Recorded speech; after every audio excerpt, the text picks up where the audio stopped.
that went to war in August 1914, none was so well equipped with artillery as was the German. German army doctrine at the time envisaged artillery playing a fundamental role in breaking the enemy's line. The German artillery arm was to remain forcefully impressive throughout the conflict, introducing many new designs during its course. The strength of the German artillery arm was seen at Verdun and in the opening barrages of the spring offensives of 1918. This effectiveness was not lost on the Entente powers who, in June 1919, in the Treaty of Versailles, moved to drastically reduce the artillery of the new truncated Reichswehr of 100,000 men. The Allies moved to constrain the ability of the Krupp and Rheinmetall combines to produce new guns, severely limiting the calibre and number they could produce. Krupp was restricted to calibres above 17 centimetres and Rheinmetall to below that figure. As with other forbidden research on new weapons, these companies shifted their design teams abroad to undertake such work in secret.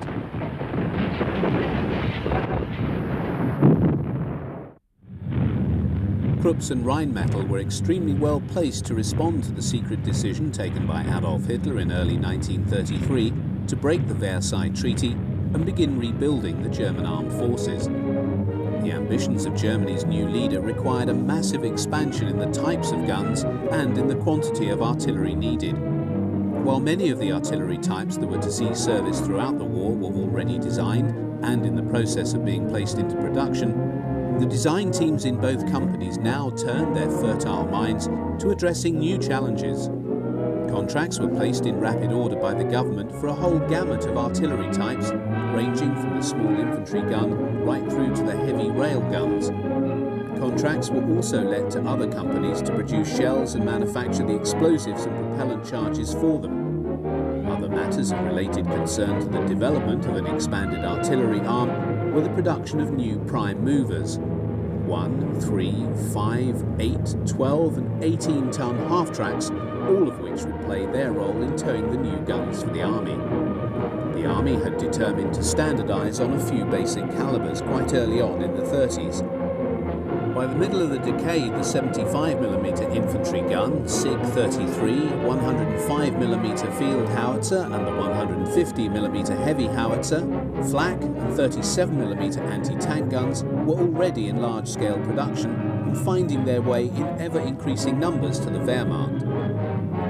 Krupps were also producing very heavy guns to support the Navy's building programme. Many for warships that were never built because of the onset of the war would find their way into the Army's control in due course. Small wonder that unemployment rapidly dropped in Germany following the massive investment by the state in the rearmament programme.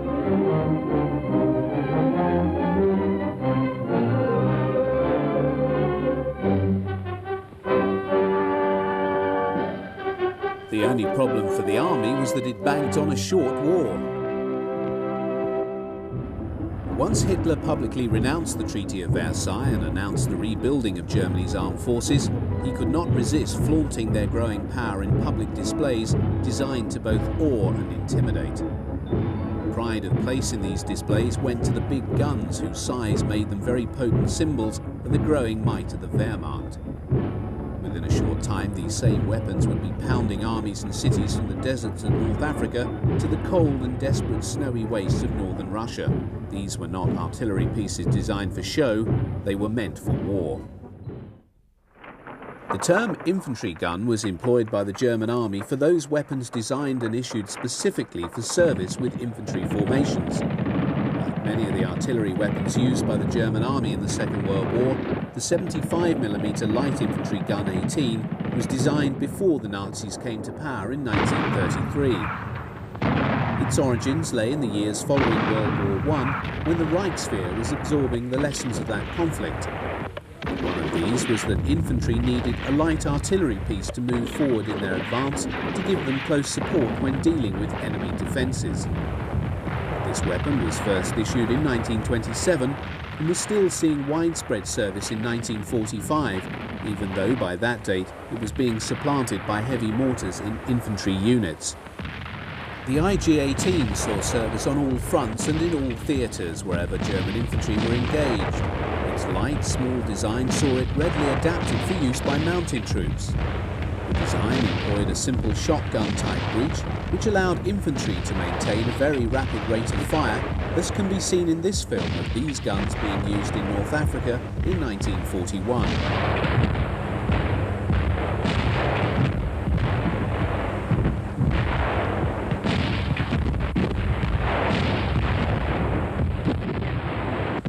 The barrel had an elevation from -10 degrees through to +75 degrees. At its most extreme elevation, the IG-18 could deliver effective plunging fire. Maximum range depended on ammunition type, but it was possible for it to shoot out to a maximum of 3,880 yards. The gun was pulled either by horse or towed by light trucks or one-ton half-tracks.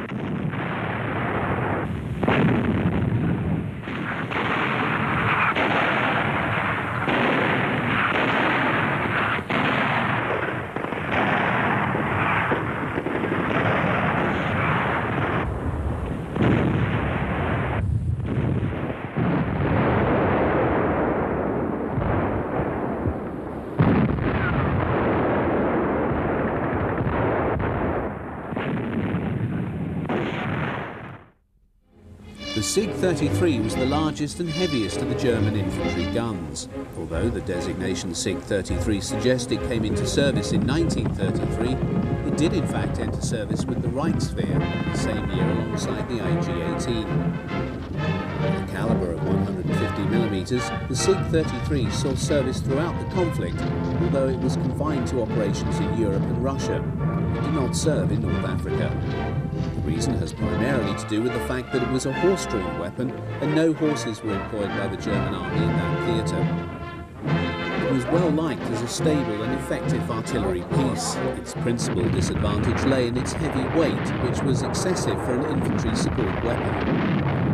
Attempts to reduce this by employing alloys instead of steel on certain components on the chassis came to naught with the onset of the war and the priority allocation of such metals to aircraft manufacture.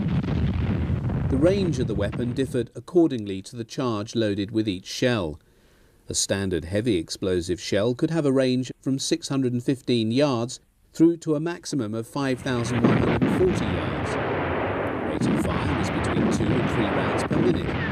The SIG-33 had the distinction of being the first artillery piece placed on a self-propelled mount when 38 of these guns were adapted to fit a modified Panzer I and were delivered to the German army between 1939 and 1940. The gun was also mounted on the Panzer II, Panzer III and 38T chassis.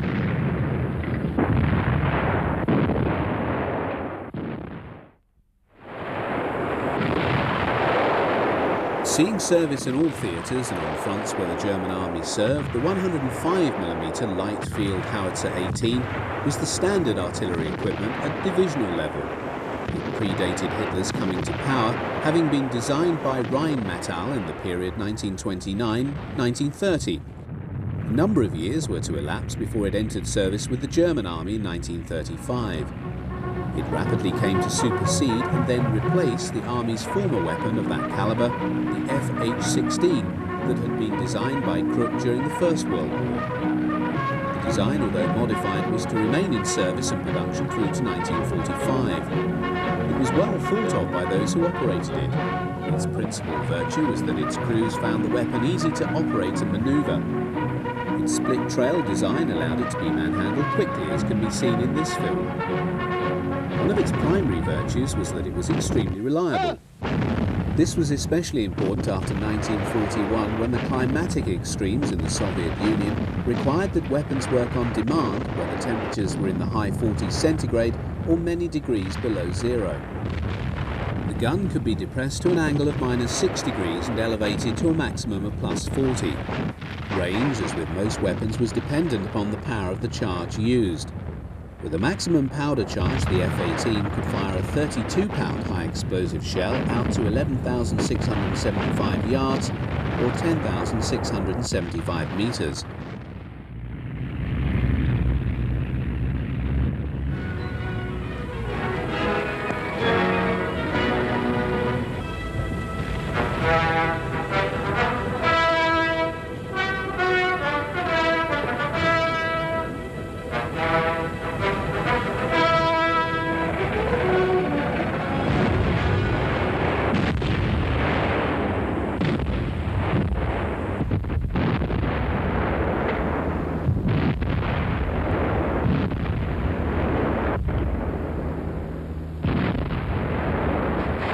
Here in North Africa, FH-18s are being employed in the anti-tank role, for which they were equipped with a special shell. The original 10cm Panzer Grenade shell was later replaced by the more effective 10cm Panzer Grenade red shell. Either could reach a maximum range of 1,640 yards and penetrate the frontal armour of many Allied tanks.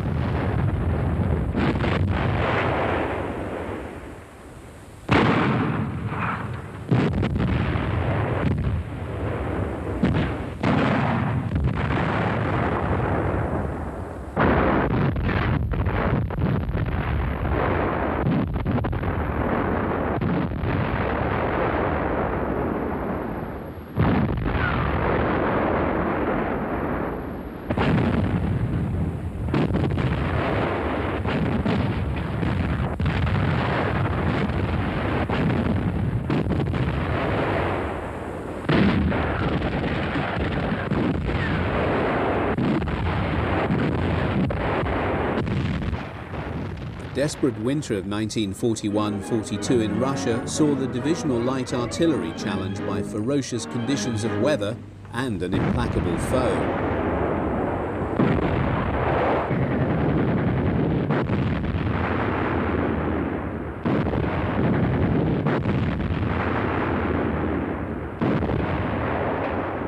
Having been caught by the Soviet winter, which in 1941 was the worst for some 50 years, artillery crews had to contend with bitter cold.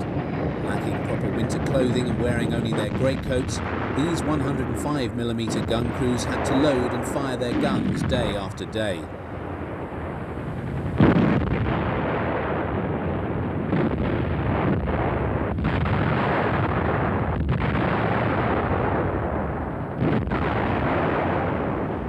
As with its heavier stablemate, the 150mm howitzer, the Achilles heel of the FH-18 was its lack of mobility. Most of these guns were towed by horse teams and only a few by the 3-ton half-tracks. The Army was most concerned to give this well-proven gun greater mobility. The growing obsolescence of the Panzer II light tank released many of the surviving chassis for conversion to self-propelled guns. In early 1942, the firm of Alket produced the Vespa. This was a self-propelled gun mounting the 105mm LH-18. This machine went into production in the same year, with 676 produced by July 1944. Most other 105mm guns were still towed in the same old fashion, with film of them being pulled by horses still being seen in 1945.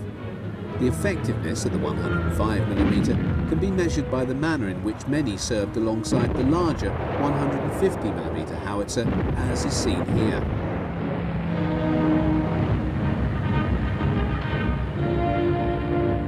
Artillery proved especially important in the savage winter of 1941-42. The Germans held on to villages to gain shelter from the terrible cold, while Soviet assaults were directed to destroy any building in which the Germans could find such cover. German artillery, however, proved highly effective in destroying these Russian assaults.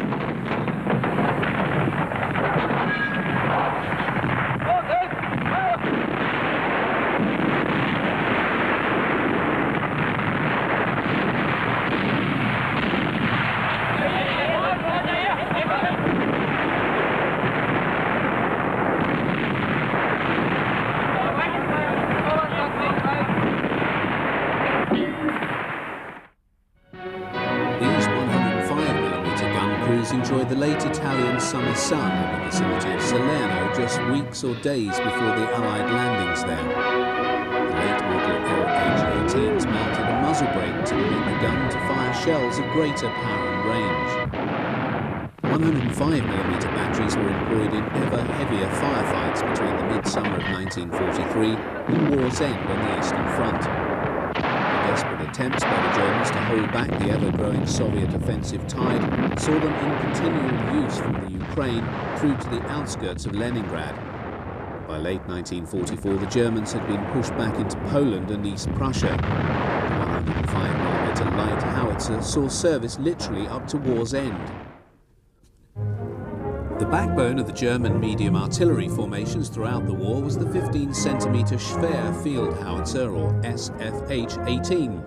It was developed and produced in parallel with the heavy 10-centimetre cannon, which employed the same carriage but is distinguishable by its shorter barrel.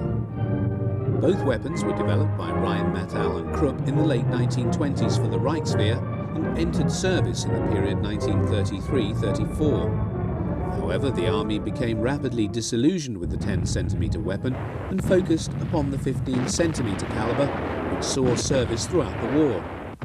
Another version of the same calibre, known as the FH-36, was ordered by the army as early as 1935, and this was distinguished by being lighter, as it used alloys in place of steel in some parts of the carriage.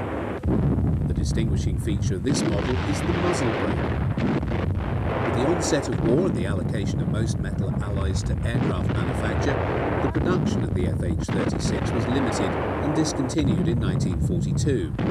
The 15-centimetre SFH-18 is seen in almost all films shot of the German army at war, from the first to the last days of the conflict. It was transported by horse and also moved in the advanced echelons of the army by being towed behind an 8-ton half-track. These seen in action here are involved in the first months of Operation Barbarossa.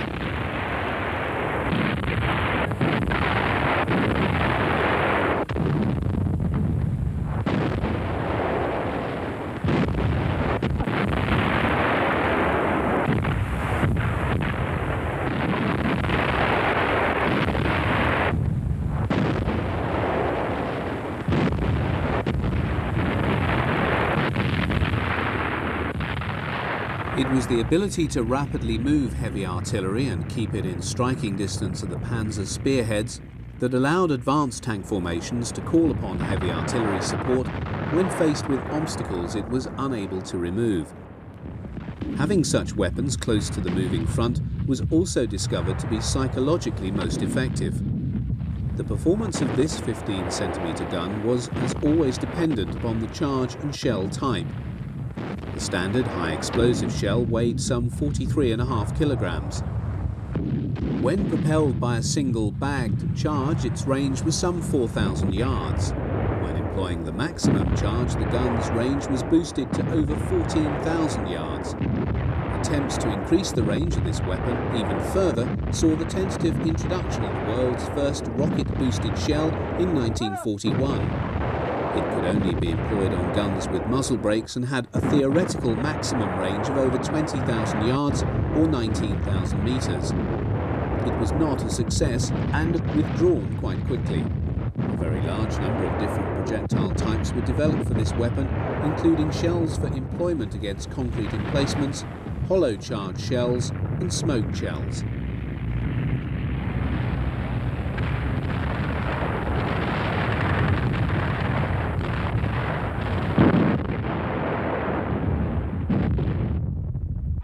The German artillery arm suffered exceptionally heavy losses in the years 1941-42 during the course of the campaign in Russia. Many hundreds of these artillery pieces were lost in the retreat from Moscow and in the 1942 summer offensive, culminating in the defeat of 6th Army at Stalingrad. By the time of the Battle of Kursk in July 1943, the artillery arm was less well placed than the tank arm. Indeed, air power had to substitute for the lack of large numbers of German heavy artillery in this battle. By this date, it was also becoming apparent to the army that the Achilles heel of this weapon lay in its inability to be moved rapidly unless it was towed by a prime mover. Even then, the weather conditions in Russia were such that after rain or during the muddy season, even half-tracks found it difficult to tow such heavy guns, the 15-centimetre weighing in at about 5.5 tons. In 1942, the decision had been taken to mount this gun on a fully tracked chassis to give it the desired mobility. The subsequent Hummel, or Bumblebee, employed a Panzer III-4 chassis to carry the gun in an open mount. Some of the most impressive artillery pieces fielded by the German army in World War II and encountered in all theatres were the 17 and 21-centimetre very heavy guns. Both employed the same chassis and are distinguishable by virtue of their barrel lengths. All Although large and heavy pieces, their clever design enabled them to be manhandled fairly easily in the field, although transportation involved breaking down the guns and carrying them on two separate chassis. The barrel was towed by one half-track and the body of the gun by another. 12-ton half-tracks were normally used for this task. First of the two weapons to appear was the 21-centimetre model, which was introduced by Krupp in 1939. The gun was allocated to the motorised artillery units of the army. At the time of the Russian campaign, 19 batteries had been raised and they saw extensive service on the Eastern Front. Although it proved highly effective in demolishing strongly defended and protected targets, its heavy weight of just over 16 tons had led the army to decide to replace it by the 17-centimetre cannon. This had nearly twice the range of the 21-centimetre model. It was planned to phase out production of the 21-centimetre gun in June 1942, after 487 had been built. However, such was the scale of losses in this calibre of weapon that the 21-centimetre was retained and production was increased through 1943 and 44, and by March 1945 there were still 218 in service.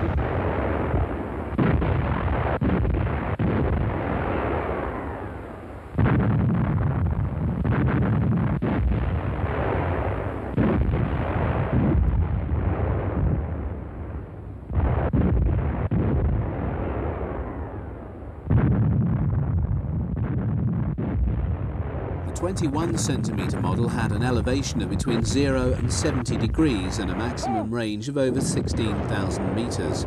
The standard shell for the type was the 21-centimetre Granat 18, which weighed 113 kilograms, and also the 21-centimetre Granat 18 Beton of 121 kilograms. This was a projectile specially designed for demolishing concrete emplacements, and a well-trained crew could fire one round every 2 minutes from this weapon. The 17-centimetre weapon named the Matterhorn was introduced into service in 1941. The Army's original criticism of the 21-centimetre was that it was too heavy, was not in any way alleviated by the introduction of the Matterhorn.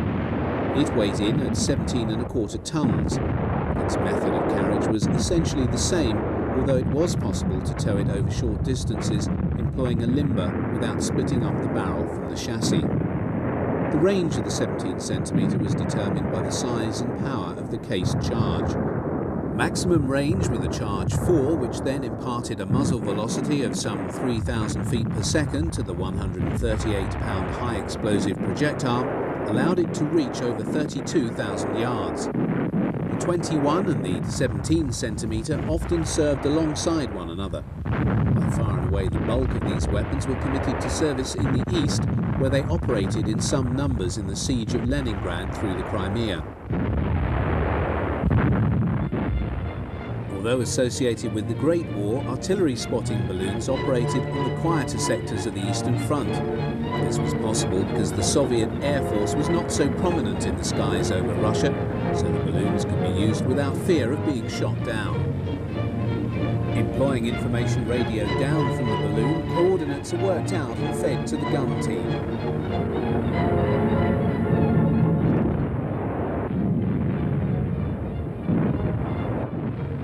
There were occasions when K-18 and K-21s were employed alongside Flak 88s and 150mm artillery pieces and not just operated by themselves.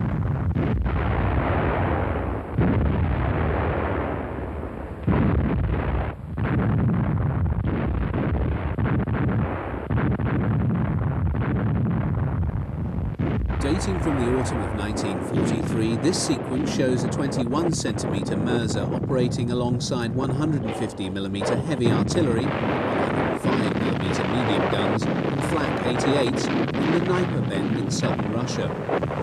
Fire support is provided by the artillery as Panzers and SPWs prepare to advance against Soviet armour in the distance. In these circumstances, the power of the 21-centimetre gun could match the range of the 88s and bring down an especially heavy weight of fire on the enemy. However, the artillery pieces themselves are in need of protection from Soviet ground attack aircraft. One of the more remarkable the German heavy artillery designs was the 24-centimetre Canon 3, also nicknamed the Petersdorf. Designed and built between 1935 and 1938, it was a most advanced and modern design. However, its Achilles heel lay in its weight. At 83 tons, it needed to be transported in no fewer than 6 separate loads. Although the designers had taken great care to allow it to be assembled easily, it still needed no fewer than 25 men and 1.5 hours to get the gun assembled for firing. The army decided that the investment in such a weapon could not be justified. Seeing service throughout the war as one of the primary anti-aircraft weapons of the Wehrmacht was the 20mm Flug Abwehr Canon 30 and 38. The latter weapon, a development of the earlier model, served either in a single barrel or feeling form, that is, 4 guns brought together and operated as one weapon. These cannons proved most effective in defending targets against flying aircraft at low level, right up to 5,500 feet. With a full 360-degree rapid traverse when placed on the ground and 40 degrees when used in its wheeled carriage, the weapon's elevation from -12 to +90 degrees permitted a very rapid tracking of targets. Such was the versatility of this weapon that it was also extensively employed in the ground role, where its high rate of fire of up to 280 rounds per minute on a cycling setting, in the case of the Flak 30, provided ground troops with a highly effective close support weapon. It was also mounted on 1-ton half-tracks and used by the Kriegsmarine in either single-barreled or feeling form.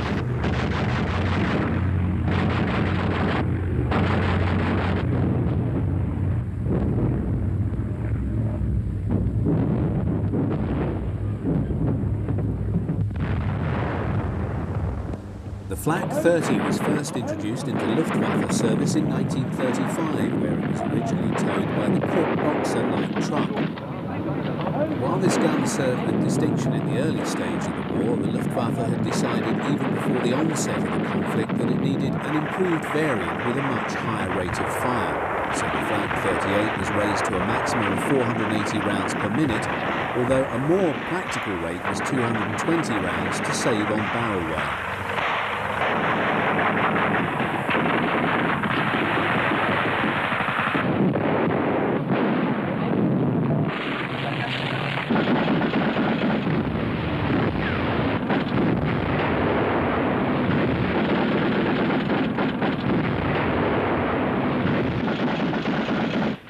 The Flak 38 was basically a redesign of the earlier weapon and first came into service in early 1940 in time for the Western Campaign, where it saw action alongside the Flak 30, defending the bridges over the River Meuse being attacked by the Armée de l'Air and Royal Air Force. The Flak 30 served alongside the 38 through to the mid-war period, but had all but disappeared by the later phase of the conflict. The Flak 38 saw extensive service right to the end of the war.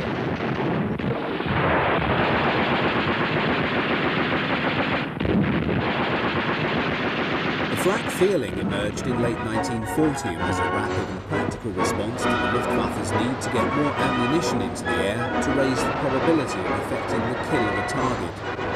Mounting 4 Flak 38s on one mount enabled the combined rate of fire from all 4 barrels to be raised to a maximum of some 1,900 rounds per minute. However, a more practical rate so as to enhance barrel life saw this come down to around 700 to 800 rounds per minute. The Flak feeling was employed alongside the larger 37mm and 88mm flak guns in the aerial defence of Germany. By 1944, the Luftwaffe had come to the conclusion that 20mm was too small a calibre to be effective against the aircraft being deployed by the Allies and the Russians. It was this realisation that led Hitler to refuse production of the Flak Panzer IV Mobilwagen in 1944 as being a waste of a tank chassis for such a purpose because of the perceived inadequacy of the Flak feeling 38 that was slated to be its primary weapon.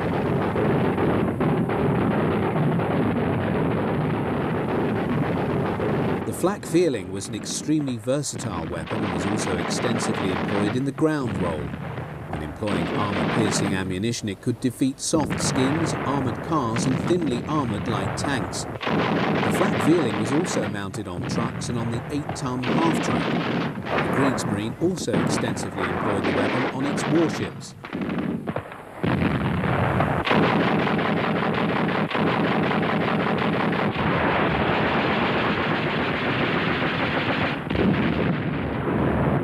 Luftwaffe practice was frequently to group different calibers of flak weapons when employed on anti-aircraft duties in order to cover different altitudes.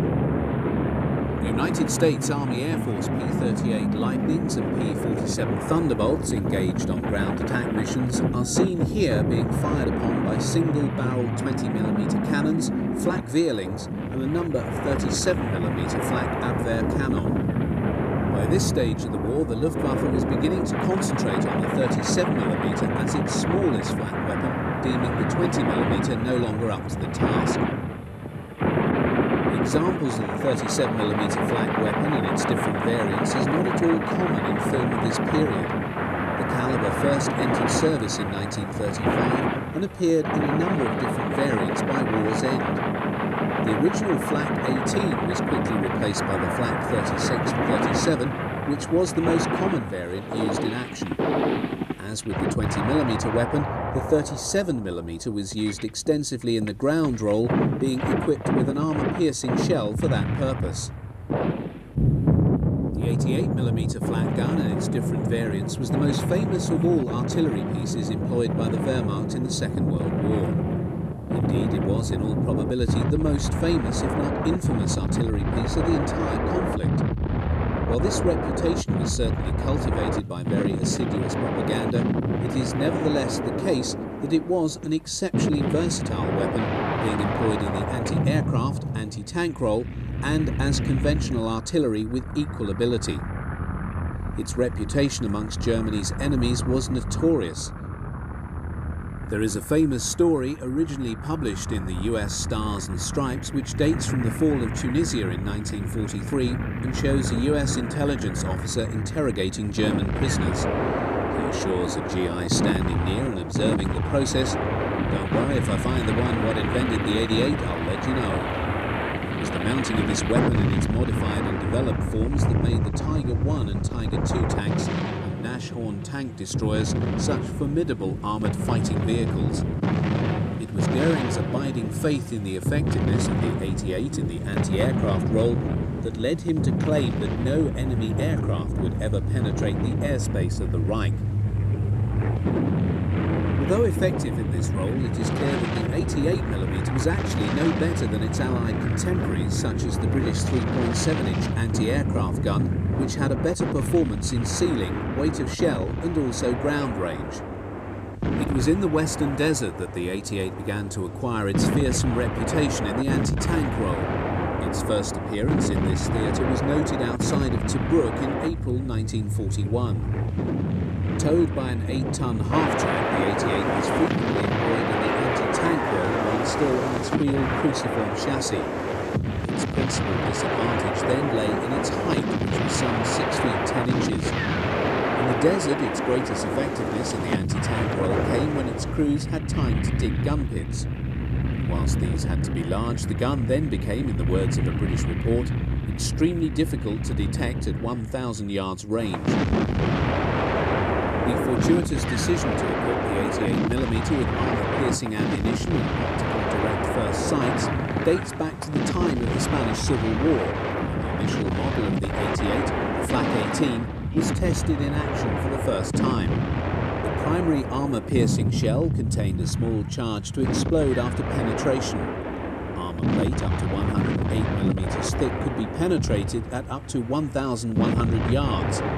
The gun's ability to penetrate armour of such thickness and at such a range not only made any British tank in the desert vulnerable, it made the 88mm the only weapon easily able to deal with the formidable new T-34 and KV series of heavy tanks when encountered in Russia in 1941.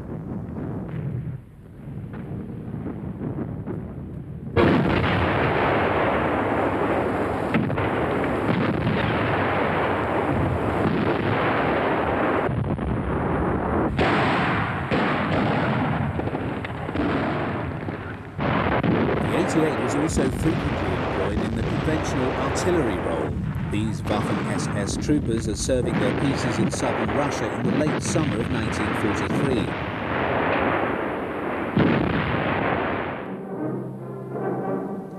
Albert Speer, Hitler's industrial minister, was later to claim that the sheer quantity of resources retained in Germany to defend it from the US and British bomber offensive constituted the Second Front a long time before the Allied landings in France. Indeed, by the autumn 1943, the need to protect the cities of Germany had seen an extremely large concentration of anti-aircraft weapons, which could have been better employed on the battlefields in Russia and elsewhere. By October 1943, no fewer than 23 heavy batteries, amounting to some 130 88mm guns, were ringing the city of Schweinfurt. By war's end, no fewer than 30 anti-aircraft divisions were protecting Germany.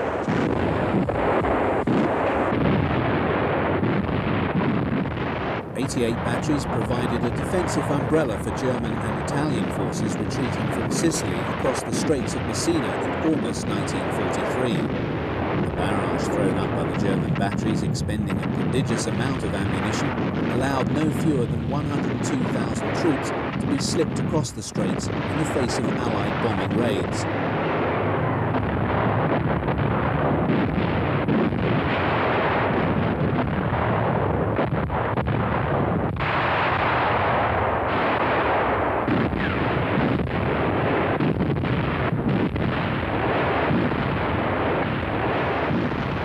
Encountered the 88 throughout the Italian campaign. As the Germans often emplaced their guns in well-prepared defensive positions, the 88 once more emerged as a formidable weapon. From Salerno through to Cassino, the Germans used their 88s to delay the Allied advance. It was in the fighting around the Great Monastery in early 1944 that film of 88 shooting at Allied Sherman tanks was taken. The 88 often proved to be the nemesis of this Allied tank, which by this date and through to war's end was to constitute the primary weapon in the Allied tank forces. The frontal armour of the Sherman was vulnerable to penetration to the 88 from some considerable distance. Whether encountered as an artillery piece or when mounted on tanks and self-propelled guns, this particular weapon was to prove exceedingly dangerous to all Allied AFVs. Given its effectiveness, it would be perfectly reasonable to suppose that the 88mm Flak 18 was actually a very new design. In fact, it can be traced back to 1925, and although Krupp and Rheinmetall did experimental work in Germany, much of the design was undertaken by Germans seconded to work at the Bofors factory in Sweden. A prototype was then built in Germany and the gun entered service in 1933. It was blooded in the Spanish Civil War and was most successful.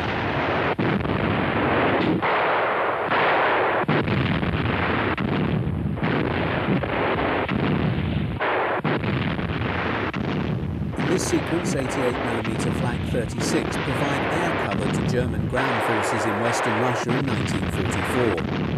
By that period, the Soviets had local air superiority wherever the Red Air Force chose to fly, so the provision of large numbers of flak weapons of different calibers became essential for the Germans. The ground forces here are under attack by Ilyushin II Sturmovix. Although German forces had been driven from the Caucasus following their failed attempt to secure the oil fields there in the 1942 summer campaign, Hitler had insisted on retaining a large bridgehead in the Kuban Peninsula. When the military situation improved, he intended to make a second attempt to secure this vital economic resource. Until that time, the Kuban bridgehead, known as the Gotenkopf or Goat's Head position, had to be constantly resupplied across the Kerch Straits. This arterial route was naturally a prime target for the Soviet Air Force. In consequence, the Germans would ring the port on the Kuban side with extremely dense, light and heavy flak defences, and it is these that are seen in action here.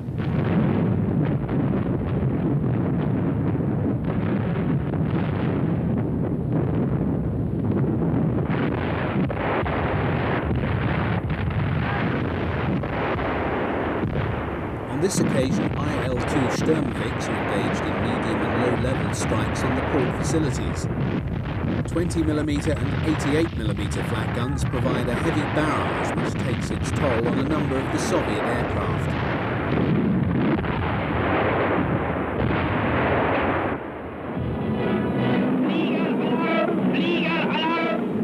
In this rare sequence of colour film, a Soviet air attack on a German air and seaplane base in northern Norway in 1943 is met by heavy anti-aircraft fire from light 20mm flak and a battery of the ubiquitous 88mm guns. The sequence is effective in showing the communications link between the range-finding team and the gun layers. The relevant information on height, distance and so forth is relayed by radio to gunners who then target the Soviet attackers and fire the guns. Once again, the 88s are successful and they bring down one of the Soviet attackers. Following the destruction of much of Army Group Centre and the pushing back of Army Group North in the late summer of 1944, the Germans found themselves fighting extremely heavy battles with the Soviets. In this excellent sequence showing 88mm flaks operating in the anti-tank role with support from light flak, oncoming Soviet armour is targeted.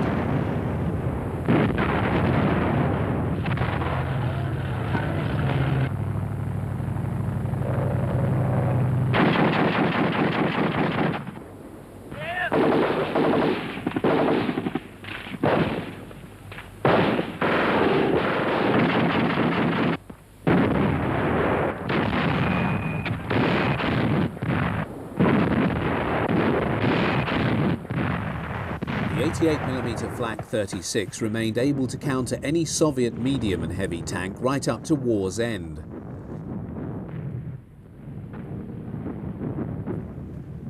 In the face of almost total Allied air supremacy over the Normandy battlefield, from June through to August 1944, the Luftwaffe could only give succour to the German army by the employment of extremely large numbers of flak batteries. Frequently, flak weapons were grouped in a sector and were of different types. 20mm single-barrelled, Feelings, 37mm and 88mm are here grouped together to offer the most effective air umbrella to the ground defences.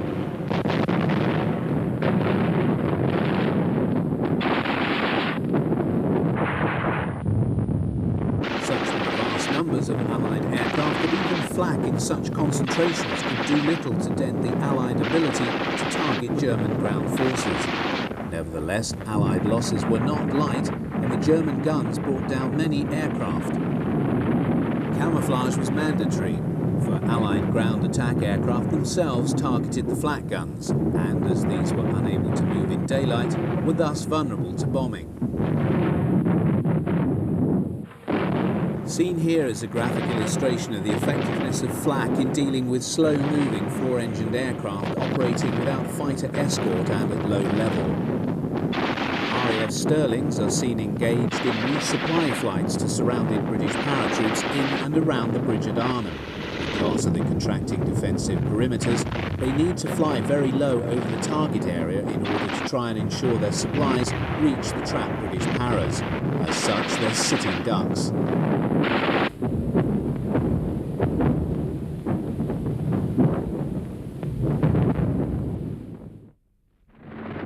The Pak-36 was the standard German anti-tank gun when war broke out in September 1939. At the time of its introduction 3 years earlier, this Rheinmetall-designed weapon was as good as any other in the world and perfectly acceptable for its role as it was then envisaged.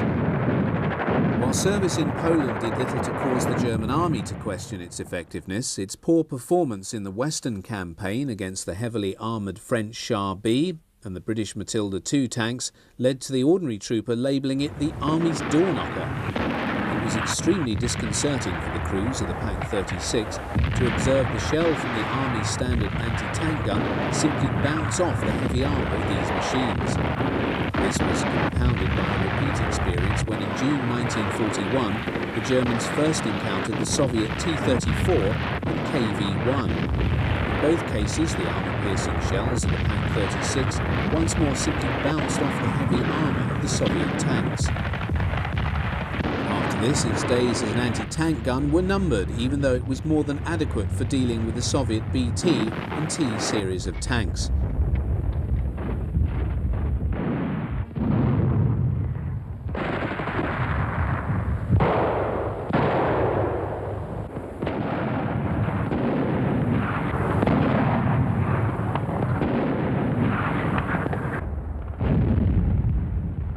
Pak 36 remained in service for many years, often being employed by infantry as a light artillery piece. Installation of an anti-tank grenade also extended its usefulness. It was also Rheinmetall who produced the 50mm Pak 38 anti-tank gun, which entered limited service in 1940. A number were on hand for the onset of the Russian campaign, where even they had difficulty coping with the new Soviet tanks. The Pak 38 was a well-designed weapon and served alongside its heavier stablemate, the Pak 40, until war's end. The most commonly encountered and effective purpose-designed German anti-tank gun encountered on all fronts from late 1941 onwards was the 75mm Pak 40. Although both Krupp and Rheinmetall responded to the Army's contract, it was the latter's weapon that became the mainstay of the anti-tank arm.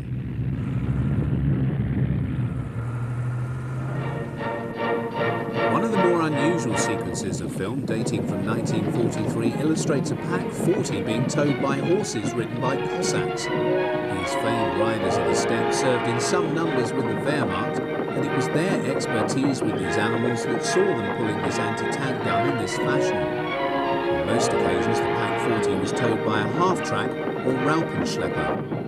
The Pak 40 was, in essence, an enlarged Pak 38. It was an extremely effective weapon with a muzzle velocity of 2,600 feet per second that enabled it to penetrate 116mm of armour at 1,000 metres. It was the answer German anti-tank gunners needed on the Eastern Front, with the T-34 and KV series proving vulnerable to the type. It was found mounted on a number of self-propelled guns and also employed as a light artillery piece.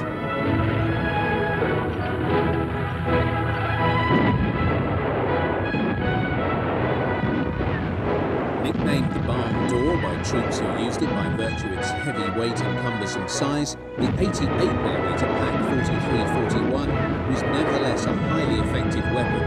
Reports from Russia stated that it could defeat Soviet T-34s out to 3,300 yards. Here is a rare shot of a Flak 41 in the anti-tank role.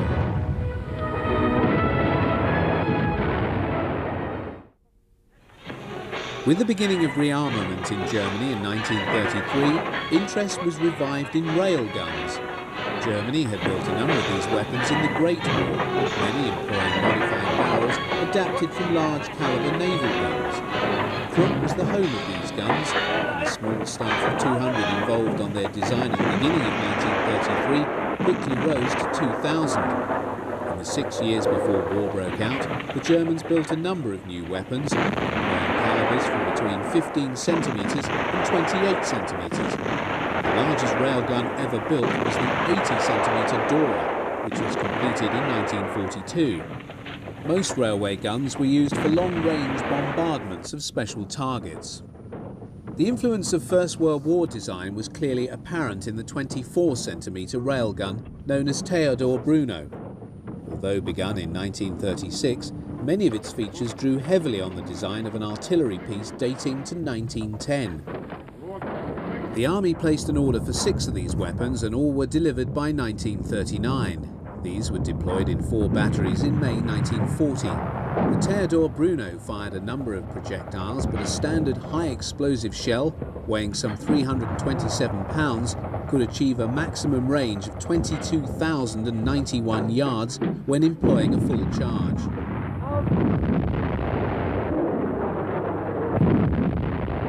Field Marshal Albert Kesselring, commander of German forces in Italy, observes the fall of shot of the 28cm cannon known as Leopold, and immortalised by the Allies within the Anzio bridgehead as Anzio Annie. More properly designated the 28cm K5E, this weapon is generally regarded as one of the finest railway guns ever built. Design of this new type began in 1934, with the first entering service in 1936. Such was the effectiveness of the type that it was retained in very low volume production through to 1945, by which time Krupp had built 28, although the complete order was for 30. By May 1940 there were 8 24cm guns in service, and these were deployed in 8 batteries. This calibre of weapon was eventually to comprise almost half of all the German railguns. In total, the gun weighed 218 tons and was mounted on 2 6-axle bogie trucks. The barrel length was 21.5 metres and its maximum range 62 kilometres. The greatest concentration of railguns and super heavy guns and mortars ever deployed by the Germans for one operation occurred in the late spring and early summer of 1942 in Russia. They were brought out especially from Germany to pulverise the defences of the Soviet Black Sea fortress of Sevastopol in the Crimea. The largest of the railguns brought in for the task was the gigantic 80cm Dora. Weighing in at a modest 1,350 tons, it saw its only service at Sevastopol and later at Warsaw in 1944.